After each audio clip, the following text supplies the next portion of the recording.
But you could decide after things have been clarified that maybe you want to follow up with your own request for reconsideration within that 10-day time frame. So that's the one that's, it's C in blue? B.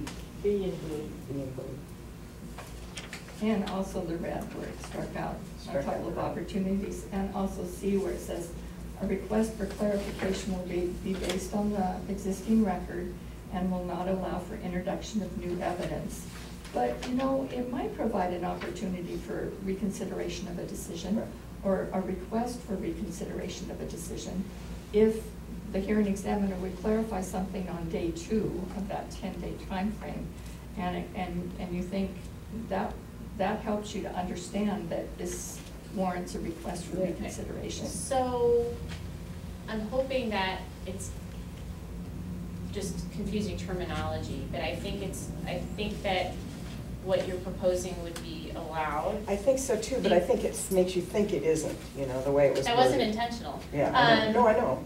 So you could file a request for clarification, and that gets decided, and that decision period runs, and then that becomes the final decision, and then your appeal period starts. I think at the point that he issues that final decision, that's the final decision for purposes of the motion for reconsideration provision as well. Okay. What you can't do is ask for reconsideration of his decision on your motion for clarification. Right. Gotcha. Okay, so I know Ed's Which head's is, you gonna, know, that's- I feel Ed's head exploding. So I had to move. I've actually had to move away. So you can't, and this happens. If it didn't happen, I wouldn't have. No, but hers doesn't destroy that, does it? The way she wrote it. I'm not sure because I need to look at it. But as written, what you've talked about would not be the court's interpretation of, from legal perspective, is that would not be precluded. Right. Okay. Right. So if there's a reconsideration and the hearing examiner reconsiders and issues a decision about that, then that starts the 10-day time allowance for the request for reconsideration. That's a brand new, request for clarification. Clarification. Because that's a brand new decision. Right, okay. Yes, so you can end up longer. Yes. Oh, good. Is Bill's head exploding? Yes.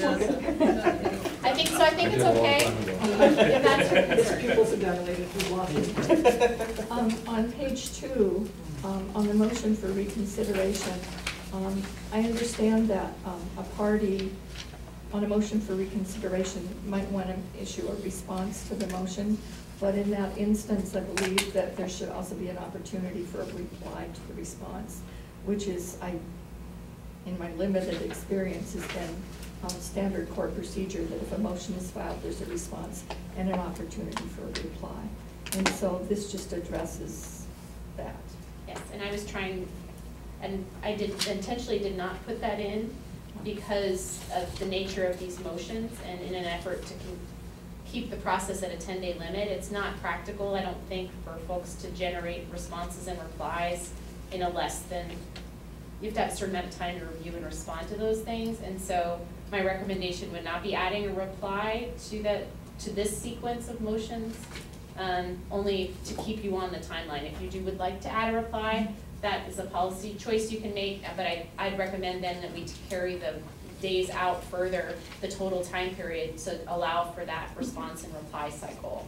And I agree with that. It's why I believe the city of Seattle and many entities actually have a 15 to 20 days and they're day. all good, I guess. Well, I think that it needs to be also, at this point, it's important to say that administrative appeal processes actually cut down, if they're very thorough, on the potential appeal process that could go to Superior Court and last year's into Court of Appeals.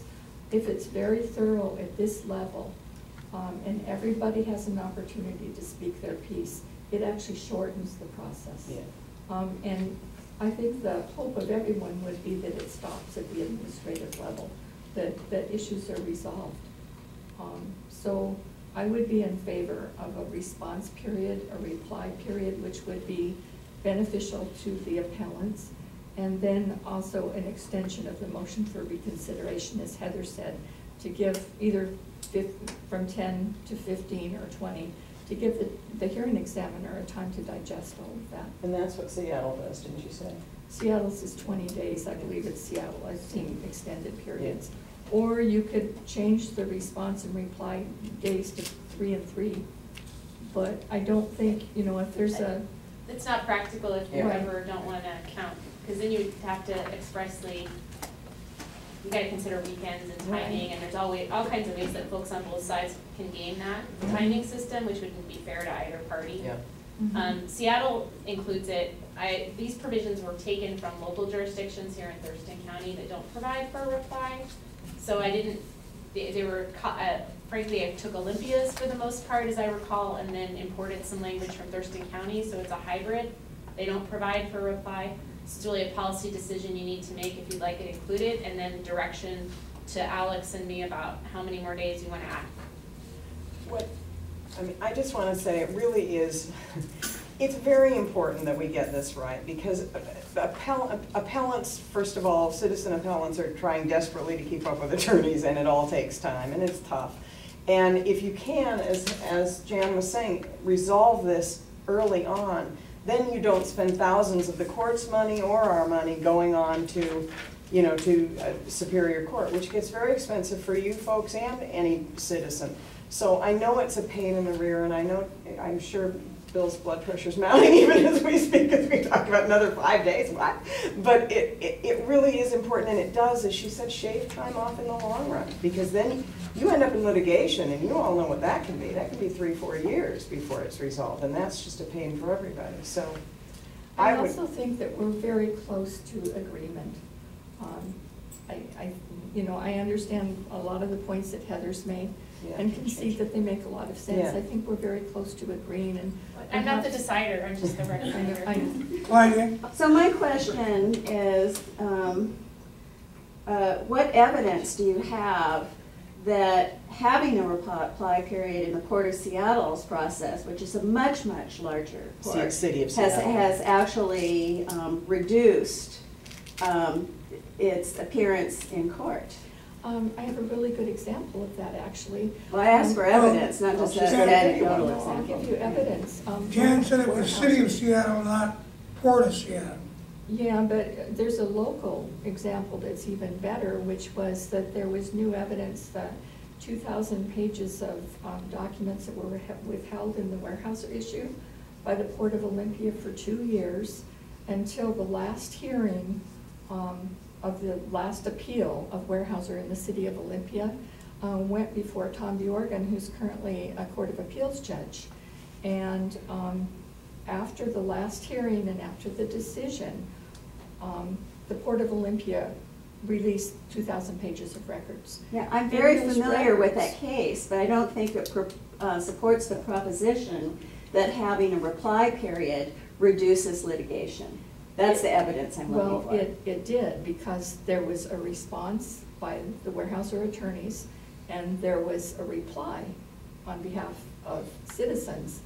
And based on that interaction, there were additional conditions placed on, this was at the very last phase, so there were very few issues left to argue, but there were additional conditions placed on Weyerhaeuser, at the Weyerhaeuser Log Yard, and I'd be glad to show you the conditions. No, like I say, I'm very familiar with that litigation, but I don't agree with your assertion that it supports, that's one case, You're fine. you know, that it supports the proposition that further lengthening the administrative appeal by adding a reply period will reduce the burden of Superior Court litigation on both respondents and appellants Well, then in SEPA litigation. I think that it would make for a more thorough review. Anytime that you have a motion, a response, and a reply, it gives the decision maker more information and argument upon which to base a solid decision. So can I make a suggestion? We've been going on this for an hour and a half now, or longer, and we're still, but we are basically down to a rough draft that will go out, and per this timeline here, we'll put a rough revised draft resolution out there for a 2-week public comment period, gives people another 2 weeks, they can submit written comment before it comes back to our commission on September 8th.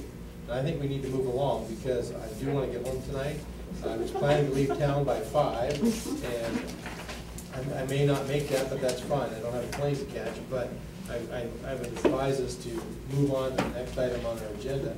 If the commission, who I assume we have been talking about and agreeing to things as we move along, or to a point where we put out another redlined or whatever draft you're going to be putting out, Alex and Heather, so that we can put out there for public comment so we can move along. That would be my suggestion. So if the commission's pleasure, you'd be happy. I think we have an idea of at least what came out of this meeting with the exception of perhaps 1 or 2 issues that may still be the subject of public comment and debate. And we can put that up for public comment. And I would like to also ask that staff prepare a timeline from 0 to wherever that number goes, to give us an idea of all these things that are compounding upon each other, and could possibly push this out to how far. I mean, before it goes to the Superior Court. Once it gets there, it's out of our hands as far as what happens, because that's go through that process. You mean a hypothetical case? I'm talking about if you took the SEPA document as it is today, and my understanding is that typically it's about a 42-day period with some of the other jurisdictions, but in our case, it's like 120 plus. Well, we just talked about some more days. Where are we on that timeline? Just so people have a visual and see it. Also, thanks, Peter. Yeah. I just want to be clear about this. It looks like we've agreed and made decisions on everything except for the last two pages that Jan gave us. So it's only these issues that seem to be needing a little bit more discussion. Great, and we can do that on August 25th, on September 14th at the advisory. Yes. Excellent. I'm good with that. And I will get out of your way, commissioners. Thank you, Alex.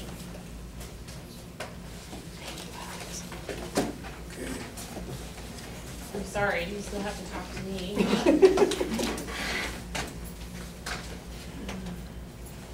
So that brings us to the next item, the resolution 2015-10, Port Olympia Citizens Advisory Committee. Commissioner. Yeah, I'm just going to introduce it and then turn it over to Heather. Are you taking it from? I believe so. Okay. The Port Olympic Commission resolution that is in effect currently has a board members 9 to 14, and we changed that because we had alternates originally way back, and through trying to remind us but anyway, in any event, we eliminated the alternates because at that point in time, the alternates that were there attended the meetings. Some did, and others didn't, but spent time attending the meetings, sitting in the audience, listening to the projects that the Citizens Advisory Committee run. And so, in lieu of just not having them come on at all, we brought everybody that was left on the list, the waiting list. I think there were 2 at that point. So it brought it up to 14. So we changed the resolution from 9 to 12 to 9 to 14. And so now we're looking at bringing that number back to 12, but not, my understanding, not having alternates at all. And So on page 3, item 12 would be deleted, stricken. in the red line version, item 12 is no longer.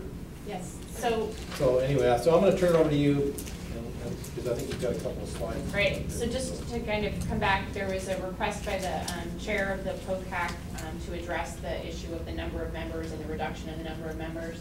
So that was the subject of a work session in June. I then brought a draft resolution back on advisory at the end of July, on July 27th, and at that point the commission directed they wanted additional changes. I understood, and clearly misunderstood, it would seem, commission direction to want to add back in a provision for the commission to have alternates at its discretion, which is what would have been the last paragraph there that Commissioner Barnard and Commissioner McGregor had noted would be taken out. I don't think that's actually what you intended, but there was an expression of intent to interview all of the candidates and not have that be left to the discretion of the committee that was or the folks in the resolution who are charged with that responsibility. So I made that change, and then I made this change to allow for the alternates, but apparently that's not what you wanted. And so the version that was sitting here when you got here today takes that out, except it didn't take all of it out. We need to strike the last paragraph of the resolution as well. So the only changes from what you saw on July the 27th would be to, for the Port Commission to interview all applicants. I'd like to add a couple of comments and actually one question. But I think we had addressed this. On the first page on number 5, where we talk about work plan, the committee shall develop a work plan consistent with the assignments provided by the Port Commission. Then the second sentence says the work plan shall be presented to the Port Commission. I just raised the question for your commissioners whether or not you really want the work plan, because this really is the technical time frame and the assignments that they make to decide who's going to do what, to deliver back to you what the assignment was.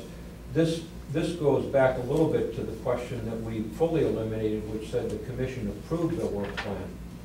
And that was appropriate probably a couple of years ago when I believe we, the commission and the port, were providing assignments that were not as well defined as the more recent ones were. In fact, what we're trying to do now, I believe, is provide a well-defined assignment from the commission so that, in essence, it is the work plan. They're just deciding who's going to do what, when will they do it, when do they meet. So I just raised the question of whether or not that sentence really is needed in there. Are you really interested in their work plan? I would think the most you'd want is simply know what their estimated time of completion of the And I think may what we did the last time or go around was we actually gave them some estimated timelines. We'd like to see some of these reports come back at Right. based on their work. Right, there was very thorough assignments. So again, I just raised the question for you as to whether or not that's even necessary. The second item that Jerry is out on another assignment right now, Human Resource Manager. She is in the process of implementing a recruitment tool that can not only be used for recruiting employees, not only be used for our volunteer of the Harbor Patrol, but can also be used for the recruitment process of the Citizen Committee members. I'm sorry, I am not familiar with this tool. It's about a 9-hour training program that Jerry is going through to use it. Lot Alliance uses it. I believe the City of Olympia uses it. It's a very popular and effective program for recruiting a variety of support and staff for the port. Jerry can give a more full explanation of it. And I don't know, my question for council that I sent earlier is that it's more of a procedural thing, and I'm wondering if you even need to put that in here. Well, the problem, I think what, the relevant paragraph for benefit of the commissioners is paragraph 11, talking about selection of new members. And right now, this resolution is very specific, directing that there will be a press release advertising the vacancy and recruitment process and posted on the port website. And I think what Ed is speaking to is more, as I understand the software, it's more of a cloud-based web solicitation. So it's speaking to the tool by which you advertise and accept the applications. So I'm not sure that you need to address it per se in the resolution, but I think it'd be helpful if we had maybe some flexibility in the tools used to select other port volunteers or something to that effect that would allow for the use of this system or other similar systems. Yeah, and I'm not, good point. I don't think it would preclude us doing, I don't think we were planning to not put an advertisement on and so forth. So this is just an added tool. Yep. Those are my comments. I don't see any reason why I would need to see the detailed work plan. Really, I just would like to know what the work plan is when it's established and then what the timeline is. So it's okay with me if you take that sentence out. Well, and we work with the commission in drafting these. You commissioners ultimately come up with the assignment, so you will see the assignment and the details of it as it's drafted. Did you see the last? Once a year? We usually do that in about January. Yeah, for the year. Yeah, did you happen to see this year's? There were 3 I or 4. haven't. Maybe you can get her a copy Yeah. of those 3 or Sure. 4 so That'd you be can see great. the format. Thank you. Yeah. So is there consensus then to strike that sentence before I bring this back? Okay? Fine with that. I just didn't know, Richard was one that was an alternate when this whole transition happened, so I didn't know if he had any comments that he wanted to make one way or the other, if he thought it's good or doesn't think alternates are necessary. So Well, it was very frustrating as an alternate to sitting with all, and I'd go to all the meetings, so it was very frustrating to sit there and have, listen to this, but not having the ability to really interact with it and try to solve it. And the other side of it is several of the alternates didn't show up for most of the meetings, so when their time did come, if they did get it done, they didn't have a background of it. So I think it's really not necessary. Secondly, I think it's not that difficult to recruit people for it. So you don't need to have people sitting waiting for 6 months or a year waiting to get on as an alternate. I mean, you can recruit somebody probably in a couple months, even less. Probably quicker with this. Yeah, So so I just really think that the alternate system doesn't work real well, and for several reasons. So that's just my opinion. So if it's okay with the commission, I'd like to insert some language that I haven't drafted yet after the first. Oh, sure, go. First sentence, I'm telling you what it's gonna do, I'm just not committing to the specifics.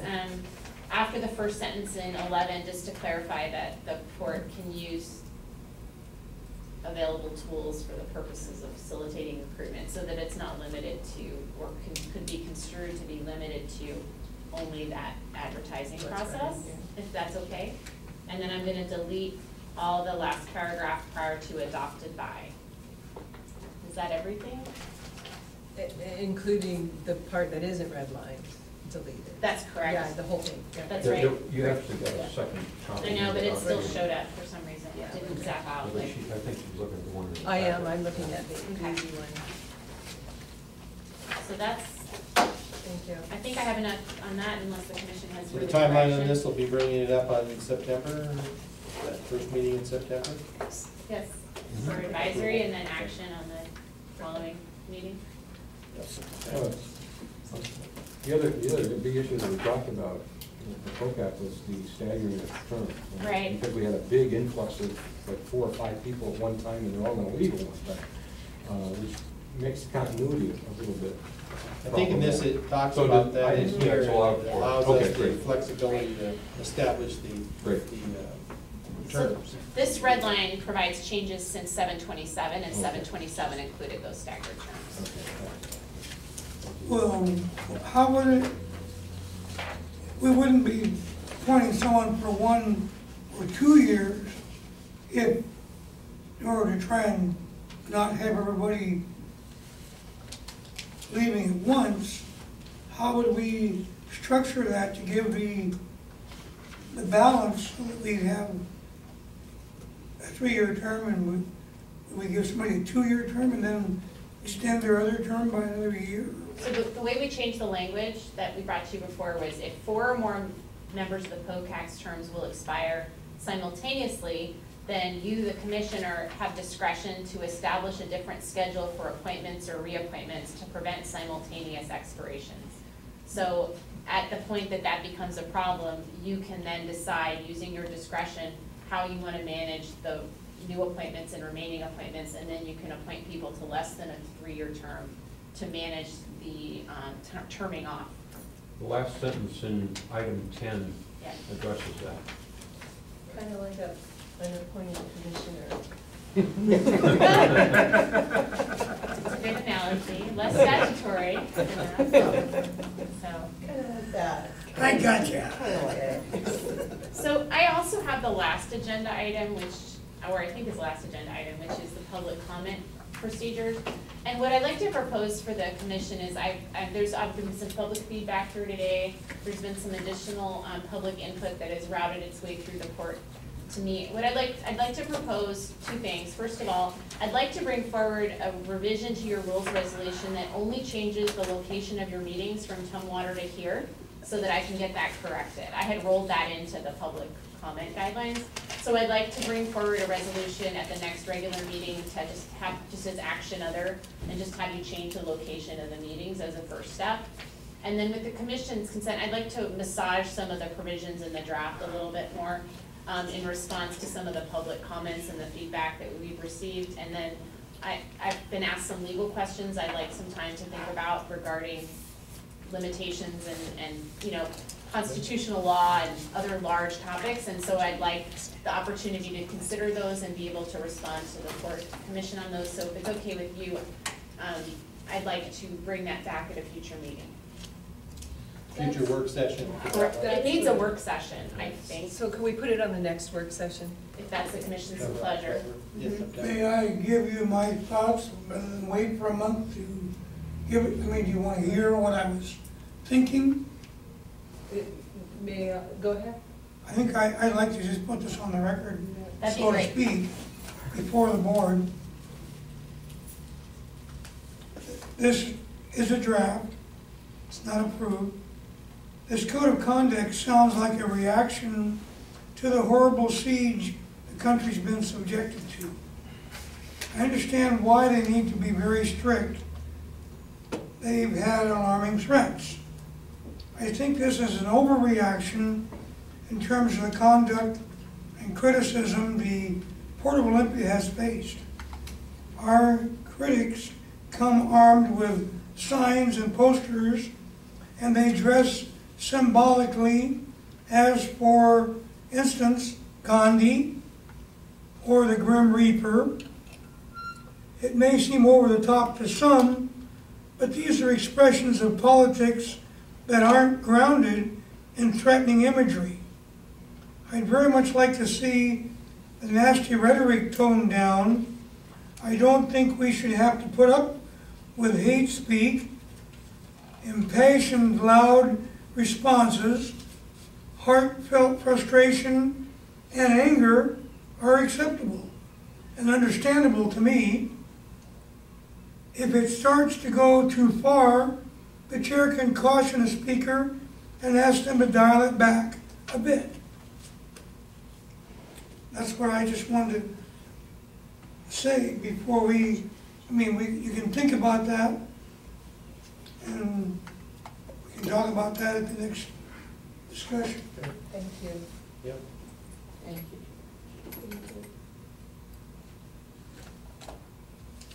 So, having said that, Commissioner, Cancel the public.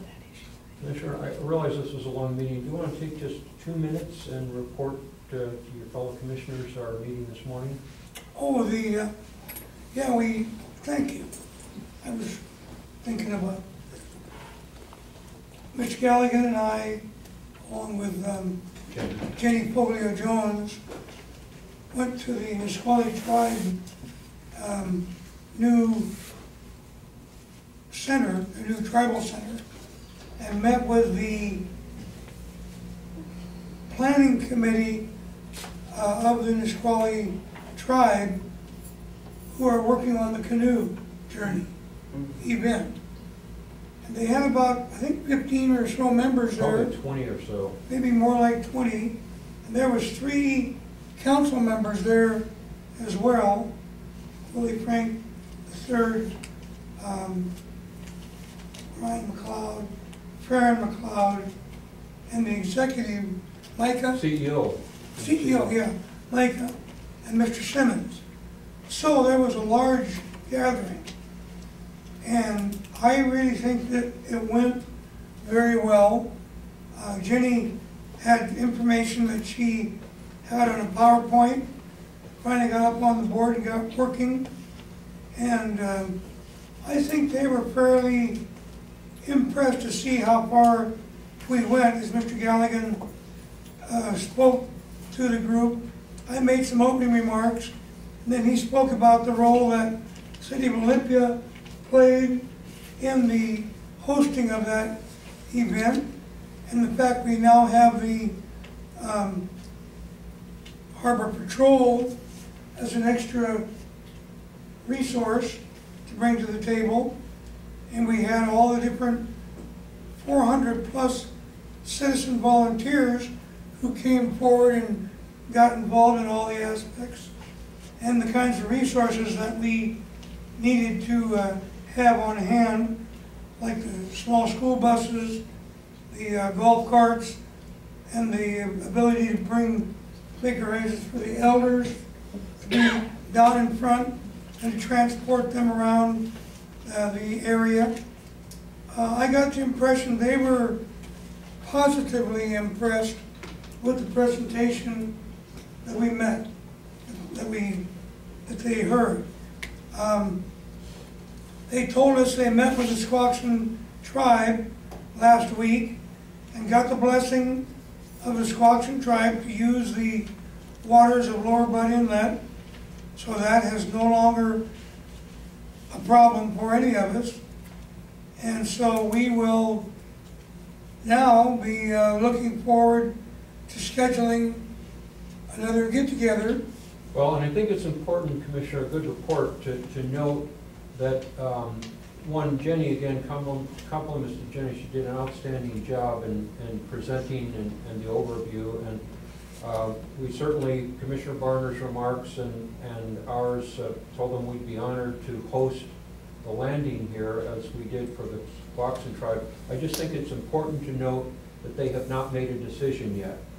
And the chairman made it clear as we were walking out that that they needed to meet and decide, and so clearly he's respecting his counsel and probably discussion before they know, but he did say he would let us know and fairly soon. But I just want to underscore that they've not made a decision, and I think it would be inappropriate for us to represent that they've decided now to come here, but you'd have to say it was, they were very favorably impressed with the presentation. They were looking at, I believe, was it DuPont, is that the site? Mm-hmm. They were looking at because it's close to Nisqually. Bill, you had a comment? That was one question I had. The other one, this is for 2016. Correct. Is that correct? So Yeah. that'll be something to consider in our budget as we do our budget preparation. Because I don't know what, I don't remember all the numbers, but I remember there were some budgetary numbers that we had in our budget for 14? 12, that's been that long ago.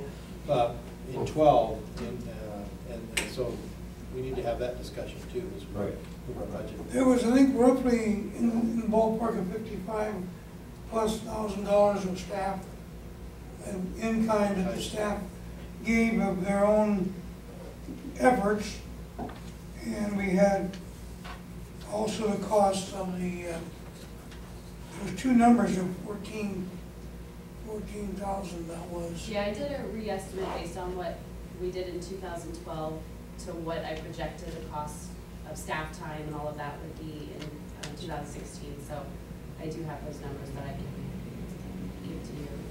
So they didn't give any indication timeline-wise when they would be making a decision? Oh, They said by the end of next week. Next week. Okay. All right.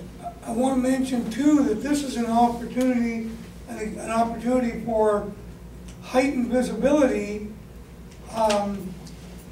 Apparently the Secretary of Interior. Secretary of Interior and several other cabinet members from DC will be coming out here because they're doing a dedication Of the Billy Frank Jr. Right. National Wildlife Refuge name change. And they believe Senator Cantwell will be here. And we have, of course, our congressional delegation, Delmer, is it? Mm-hmm. Kilmer. Derek Kilmer and our Representative Jenny Heck. So we have a number of congressional folks milling around the premises. So it should be quite an exciting time, and to be able to host that here with Olympia and the armed forces people, some military, law enforcement and explorers, the Harbor Patrol. I think we could do a really fine job for the Nisqually tribe. Yep. I'll look forward to hearing So- their Excellent. Keep you decision. posted. Yep. So are we going to discuss, agree to cancel the Lakota meeting? I think we We have already did that? nothing on the agenda, so Right. we're gonna ask Mr. Galligan to Okay. see to it that that information is transferred to the Dakota mayor and council, Yeah. and we'll cancel that as of today. Okay. That was the last thing on my agenda. Right. Thank you for everyone's attendance today. Appreciate your participation and your help. Thank you. Yeah, I do appreciate your input. Well, this is a long process, and it's been longer than perhaps, but I do appreciate the input also. Almost as long. I appreciate the There's no staff. further, What'd she say? Longer than an appeal. no further business to come Longer. forward. The work session will be adjourned. It's Alex's sent stuff. I appreciate the staff and the board. Thank you. I don't view it as a hard time. Nope, I'm just doing my job. Oh, thank